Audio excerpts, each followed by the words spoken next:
Hey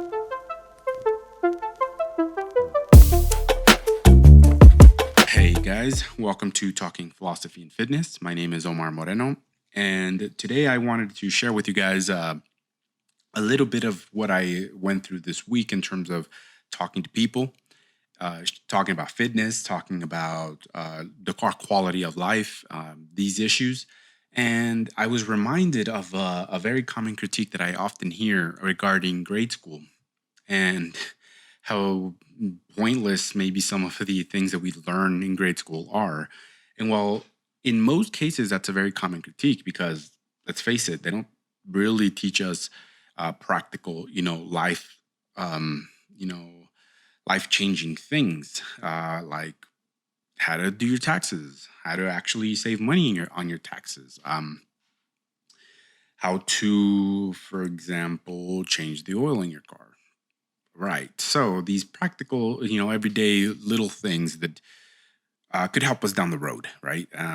So that's a very valid critique. You may have taken part in such a conversation at one point or another. And so this is what I wanted to discuss today. I wanted to sort of play devil's advocate here and actually show you why you and I really are a little too biased on that critique. And we try to favor always our own position because, let's face it, we all enjoy being right. And in this case, I would say the most critiques are actually right. Grade schools, public education could actually do some things a little bit better in terms of what they teach and particularly how they teach it anyway. But that's not what I want to talk about is exactly. What I want to talk about is this I don't have energy, this low energy situation that I've heard a lot of people complain about in the past few days. It's not unique. Everybody goes through it. Everybody has this period in their life when they simply do not have the energy. I'm not feeling it today. And that's normal. Everybody has those days, right? Whatever. But the issue is a lot of people just never feeling it. And so it makes me think, well, what the heck is going on? And what is something that grade school taught us that perhaps we are conveniently ignoring because they put the blame where we don't really feel comfortable admitting that the blame should be. So, and I think the great example of this is algebra, right? Y equals mx plus b. Y equals mx plus b. What the heck is? Why do I even need to know this? That's actually the equation for a line, if you guys remember. Once you're talking about Cartesian algebra, where you're using the Cartesian plane to plot dots on a graph and connect the line, right? If you remember, if you don't, that's fine. Again, like we've been saying, it's somewhat useless as in terms of everyday life, but I actually want to challenge that idea here in the next few minutes, and that'll make this episode actually rather short because the only thing I want to do today is actually help you point the finger at you, right? So let's say that your life is a line. Your life is a linear, granted chronological progression, right? A chronological progression of events. You are going from point A to point B in your life, and there's nothing really complex about looking at life that way, right? It's just a timeline. So with any line, we come to understand this in terms of the things that happen in our lives, right? So year 5, series of progression of events plus time, and all of a sudden you are 30 with a little back pain. Well, yeah, that's hopefully that's not the case, but it can be the case that you actually find yourself in a drag, which you would call a rough patch in your life, and this is because you may feel like you're out of energy. But let me tell you why thinking about algebra here actually can be helpful. In our equation y equals mx plus b, we find that the line that equation is describing is your life's progression, and in this case, you are y, or you are the function of x. If you remember it being said in this way, function of x. And what this means is that the quality of this line, in other words, the direction that this line takes is as a direct derivative, right? It's a derivative, it has a direct relation to the contents of mx plus b, right? We can say that b is your starting point, and m in this equation, according to algebra, is our slope. Now, our slope is a combination of a series of changes, right? It's the degree of change in the line's direction relative to the Cartesian plane. And so this may sound complex if you don't remember algebra very well. I didn't brush up on my algebra before talking about this, but I think that this is simple enough to understand. If you are y and you equal a function, right? You equal a input and output equation, then it's simple. We can break down your rough patch in terms of, well, what input is going into this line and how is it outputting, and do I like the direction that it's heading, and do I like the way that I feel?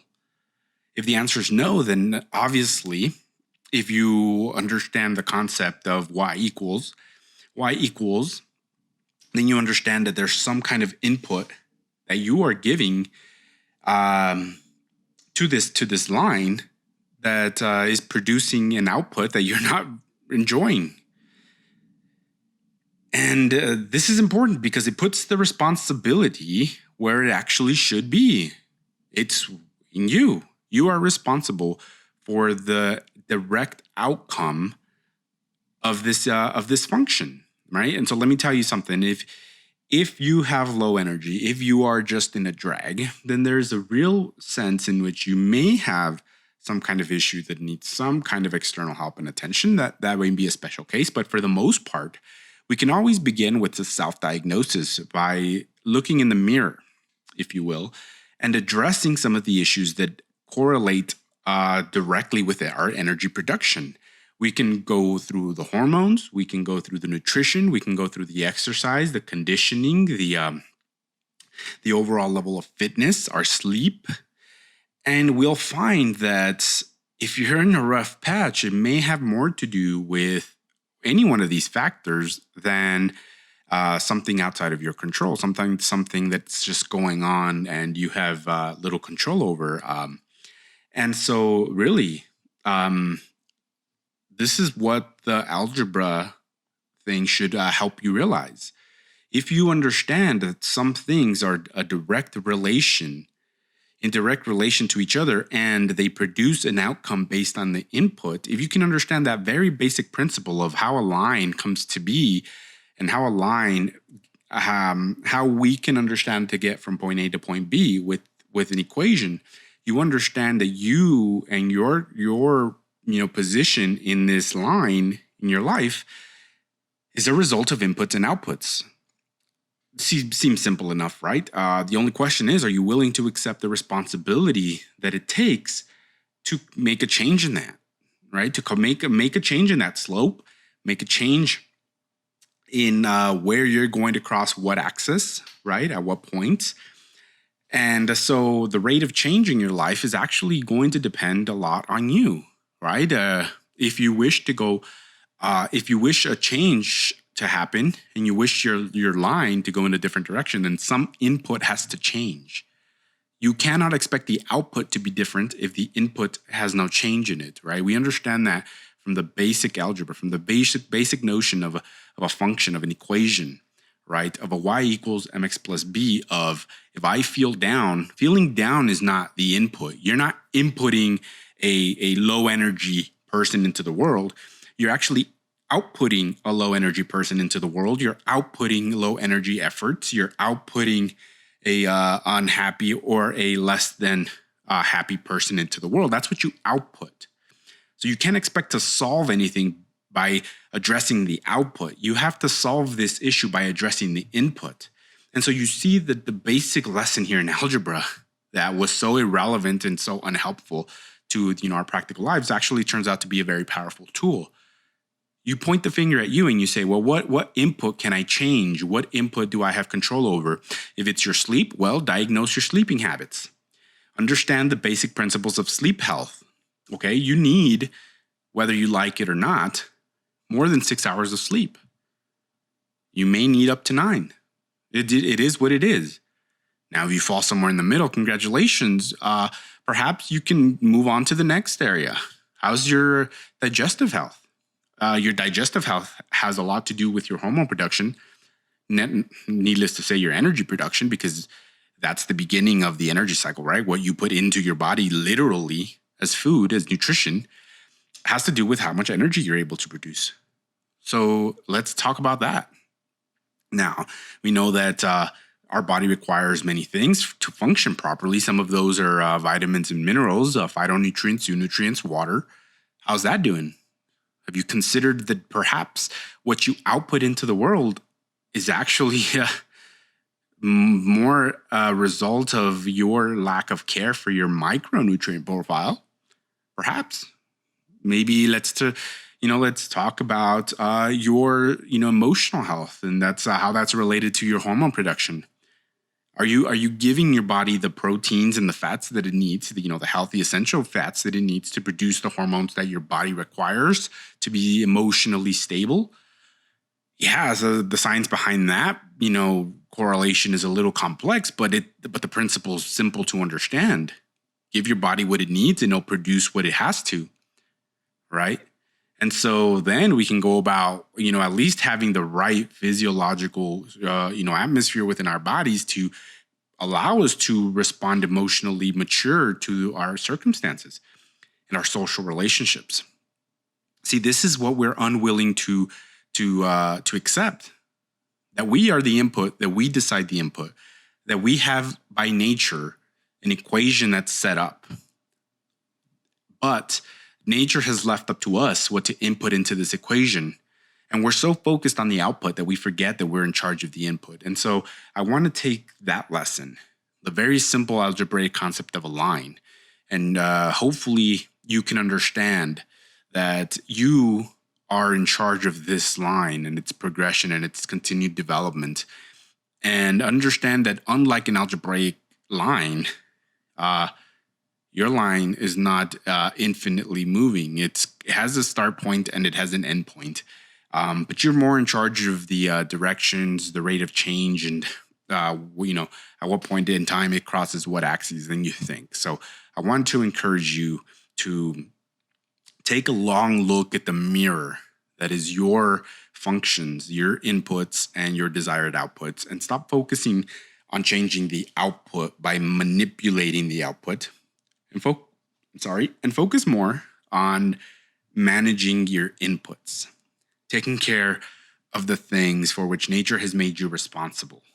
And then we can talk about whether that has changed your energy level, if that helped you get out of this rough patch in your life. Because I'm willing to bet that if it doesn't solve your issues completely, it'll sure enough make them better. And you will be better equipped to find a solution if it needs to be found elsewhere other than with your personal responsibility. So guys, I hope this was helpful. I hope thinking about this has brought you some kind of epiphany of self-responsibility, because ultimately the person that has to deal with your outputs all the time is you. And so you better take charge and responsibility for that if you want to enjoy the progression of this line as time goes by. So I want to encourage you to listen to the other episodes if you have not, and I want to thank you beforehand if you made it this far. And I will see you guys on the next one. Have a good one, guys.